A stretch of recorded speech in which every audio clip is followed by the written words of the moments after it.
Okay, this video is fruits and veggies, FAQs, frequently asked questions. A lot of people interested in this. So first, a quote from Dr. McDougall: "The more veggies you eat, the faster you lose weight."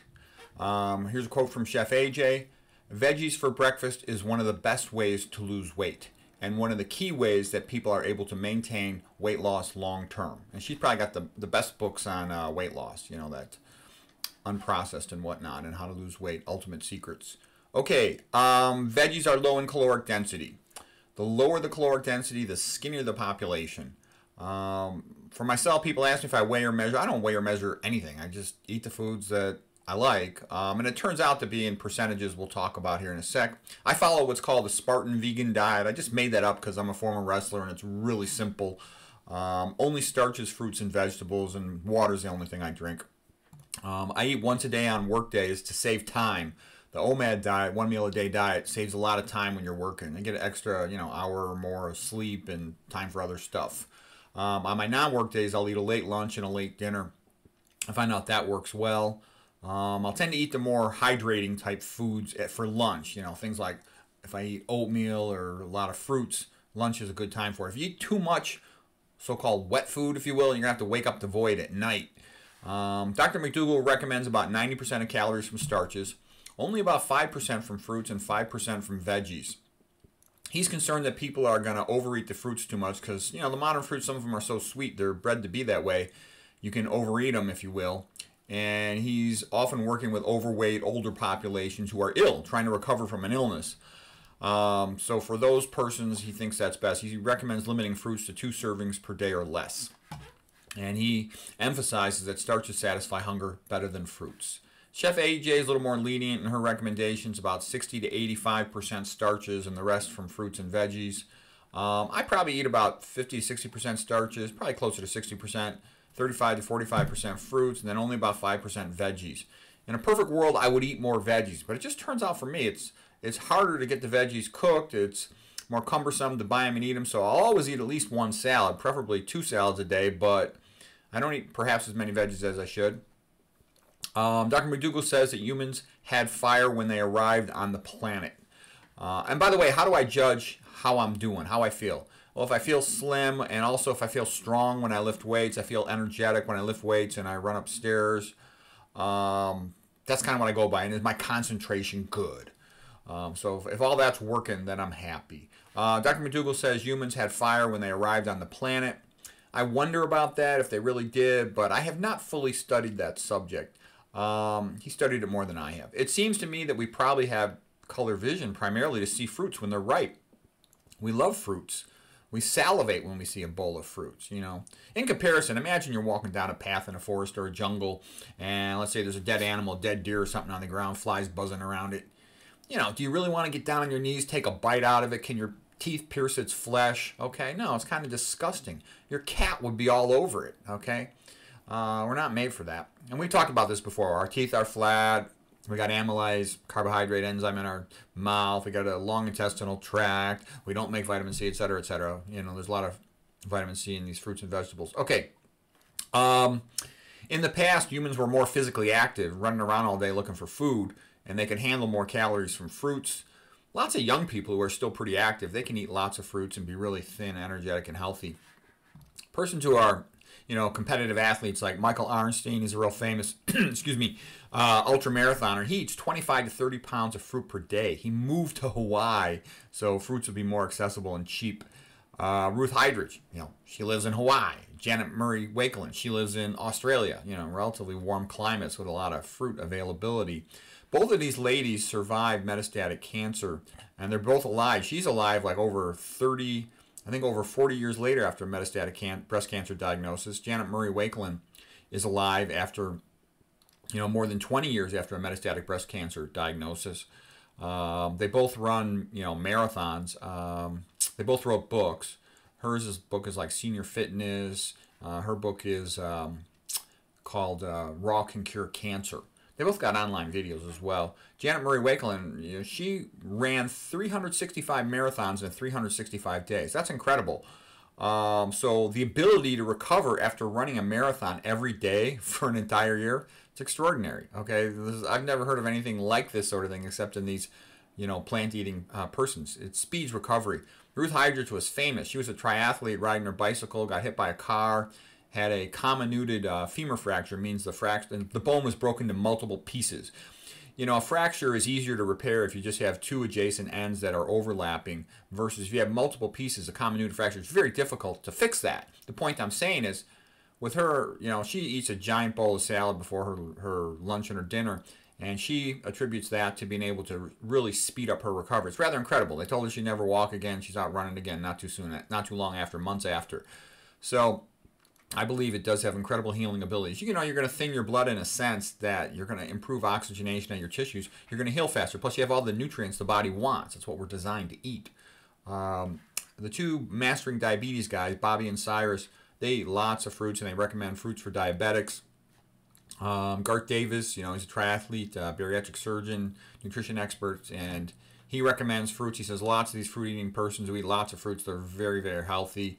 Durian Ryder is, the bicycle competitive guy. He runs in, running races as well, and he's a very bright guy. He knows a lot about nutrition, and he says it is underestimated how healthy the benefits of fruits are. So the reason this all comes up is because there's a little bit of a controversy debate. I gave separate lectures on fructose and the biochemistry of fructose, and how in fruits it comes packaged with all the fiber and the other nutrients, and it's a gradual digestive process. There's not that much fructose in an individual fruit, versus when you're guzzling one of these energy drinks, you get this giant bolus of fructose with no fiber to slow it down, so to speak, and it rapidly goes to the liver and can be made into fat and increases the risk of fatty liver. Okay, also fruit's a little bit of a touchy thing. Some of these young guys, they get like pissed off if you say anything negative about fruits. So I do think, a normal, healthy, active human, not, modern world, a lot of us, adults, middle-aged and older, we sit around at a desk job all day, and we can't handle as many extra calories. It's good to move as much as you can at a desk. Get a standing desk, get a treadmill desk, walk up and walk around every 15 minutes or something. Okay, so real fruits in general, the whole fruit and nothing but the fruit, are relatively healthy for active people. High potassium, high magnesium, high fiber, antioxidants. They're alkaline, they're hydrated. They're low in sodium, low in protein, low in advanced glycation. This is everything you want to prevent cancer. I mean, it's like great for that. Okay, what are some of the pitfalls with fruits? They're relatively expensive, short shelf storage life at home unless they're frozen.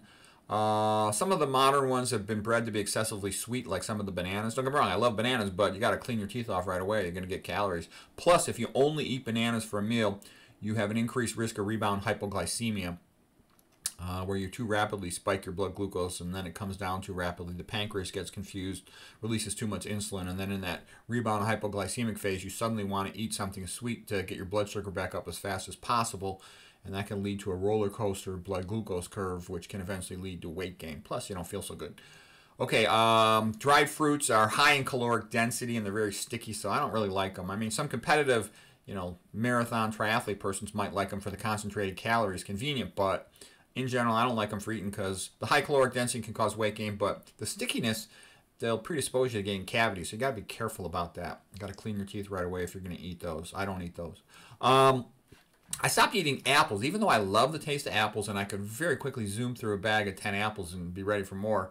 I was worried about the wax. I tried to find it on the internet. I couldn't find exactly what's in that wax. I worry if they spray MSG on it because, why am I eating 10 apples in 5 seconds when, you can't eat 10 potatoes in 5 seconds? And I just don't know if there's something in there that might be atherogenic. I don't know if any of that's true, but it just concerned me enough. And one of my viewers wrote me a comment, concerned about that same issue, and that kind of, alerted me to that issue. Okay, here's some data on information on the amount of fat in these different foods. So, like the lowest fat foods you're going to get are potatoes, white rice, and sweet potatoes. You're only about 1% fat, so you're going to be pretty skinny eating that stuff. Look at all the Asians when they ate predominantly rice-based diet. They're all skinny. There was no obesity. Okay, 1 billion out of 1 billion. Look at Papua New Guinea, where they're eating 93% of the calories from sweet potatoes, which is, like I said, about 1% as well on fat. They're skinny, they're healthy, they're robust. even though they smoke like chimneys, they had far, far less lung cancer, like 6 times less than did Americans who smoked the same amount, because they're eating a high-fat diet, which predisposes to cancer risk. Plus, they're eating more animal protein, predisposes to cancer. And then look at some of these other fat numbers. So here's the fruits. Apples, about 9% in calories from fat. Blueberries, about 7% from fat. So if you're below 10%, that's quite good. There's some foods that are surprisingly high in fat. Look at soybeans, 37% fat, 37 to 40%. That's really high. Okay, I think they're like one of the most overrated foods there is. And nuts are also overrated. 86% of calories from fats with Brazil nuts. Plus, you got to be careful with Brazil nuts. There's too much selenium in them. I mean, if you're only eating, a few occasionally, that's okay. But somebody eating those every day in large amounts, I worry about excess selenium intake. And then look at all the animal foods. They're just terrible. Salmon's a good thing, easy to remember. 50-50, 50% fat, 50% protein. In general, there's no carbohydrate in animal foods except for milk.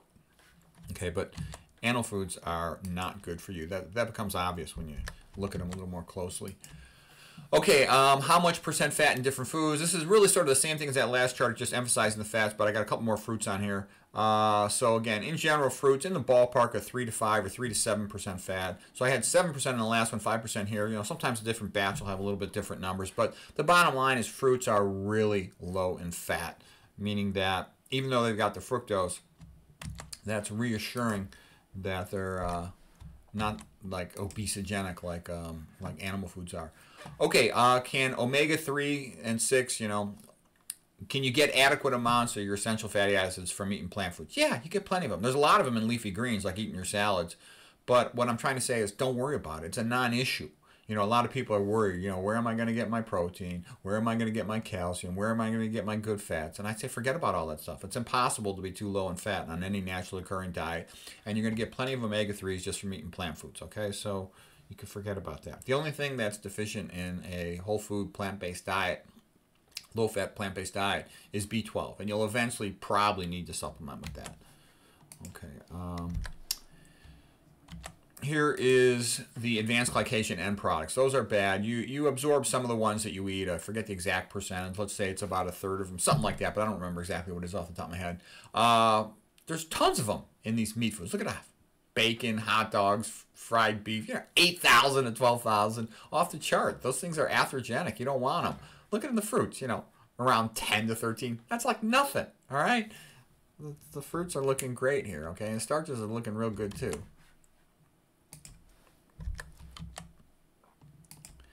Okay, here's methionine. Methionine is an essential amino acid. It's one of the things that mTOR needs to get a cell to divide. And methionine restriction is one way to decrease the risk and slow down cancer growth. It's thought to do that. If I had cancer, I would definitely want to restrict my methionine. Look at the animal foods. Beef, chicken, tuna. It's all of them. It's 640 milligrams per serving or higher. Okay, that's a lot of methionine. All right, he's going to send mTOR into overdrive, make your cells replicate, speed up the growth of cancer. Stupid to eat animal foods if you got cancer. It's stupid to eat animal foods in general, unless you're starving. Okay, now what about the fruits? In one serving of apples, 1 milligram. So look at that, 640 times more methionine in the animal foods than in an apple, a pear. Bananas have a little more, but it's next to nothing. All of these fruits, it's next to nothing. Okay. Fruits that's what that lady, Janet Murray Wakelin, over 20-plus years survivor of cancer who studied pretty closely her nutrition, she says that raw can cure cancer, she says, and some people will say, oh, well, we're made to eat fruits. No other animal cooks its food.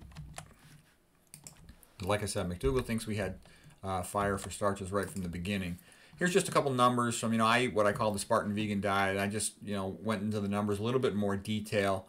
So when you eat blueberries, you're getting about 5.5% calories from protein. I actually want my protein to be the lower the better. And the reason I bring that up is with regard to salad. I can tell you Ruth Heidrich eats 2 big salads. She's survived metastatic breast cancer over 40 years. A big one for lunch, big one for dinner. She starts her meal that way.